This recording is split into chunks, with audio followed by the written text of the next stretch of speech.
Super six పథకాల పేరుతో ప్రజల్ని మోసం చేసిన కూటమి ప్రభుత్వం అధికారాన్ని చేజిక్కించుకుందని వైఎస్ఆర్ కాంగ్రెస్ పార్టీ భీమిలి నియోజకవర్గం సమన్వయకర్త మజ్జి శ్రీనివాసరావు అన్నారు.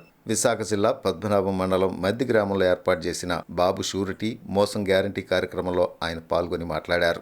ఎన్నికల మేనిఫెస్టోలో జగన్మోహన్ రెడ్డి ప్రవేశపెట్టిన పథకాలను ఎట్టి పరిస్థితుల్లో ఆపేది లేదని, వాటితో పాటుగా సూపర్ సిక్స్ పథకాలను కూడా ప్రవేశపెట్టడం జరుగుతుందని చెప్పి రాష్ట్ర ప్రజల్ని కూటమి ప్రభుత్వం మోసం చేసిందని ఆరోపించారు. సంపద సృష్టిస్తానని చెప్పిన చంద్రబాబు ఈ 14 నెలల్లో 1,70,000 కోట్లు అప్పు చేసి రాష్ట్రాన్ని అప్పుల ఊబిలోకి నెట్టేశారని మండిపడ్డారు.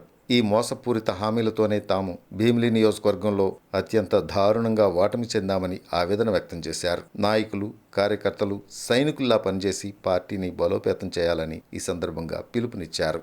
జగన్మోహన్ రెడ్డి గారు ఇస్తున్న సంక్షేమ పథకాల్ని ఏ ఒక్కటి ఆపకుండా కొనసాగిస్తాను, అవి కొనసాగిస్తూ అదనంగా సూపర్ సిక్స్ ఇస్తానని చెప్పాడు.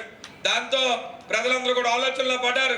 అమ్మో, జగన్ అన్నకి ఇచ్చిన కార్యక్రమాలను ఇస్తారు అంటే మళ్ళీ మనకు అమ్మఒడి వస్తుంది, మళ్ళీ రైతు భరోసా వస్తుంది, మన పిల్లలు బాగా చదువుకుంటారు, మన పిల్లలకు మంచి వైద్యం వస్తుంది, మన ఇంటికి పెన్షన్లు వస్తాయి, మళ్ళీ మన ఇంటికి అన్ని కార్యక్రమాలు కూడా మనకి మంచి వైద్యం అందుతుందని ఆలోచన చేశారు ప్రజలందరూ కూడా. కానీ వీరేం చేశారు?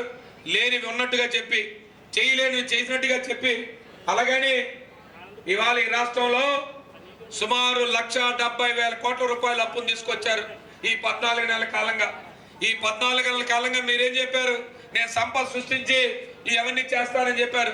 జగన్మోహన్ రెడ్డి గారు పథకాలు ఇస్తే అప్పులు చేసి జగన్మోహన్ రెడ్డి ఇస్తున్నారని చెప్పారు.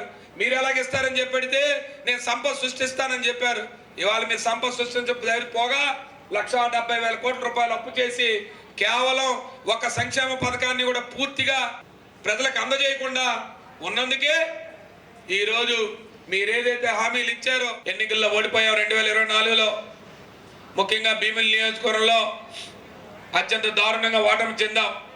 పేద ప్రజలు ఆశపడ్డారు, మోసపోయారు. కానీ ఆశపడ్డవాడు, మోసపోయేవాడు వాడు గొంతు పెట్టలేడు.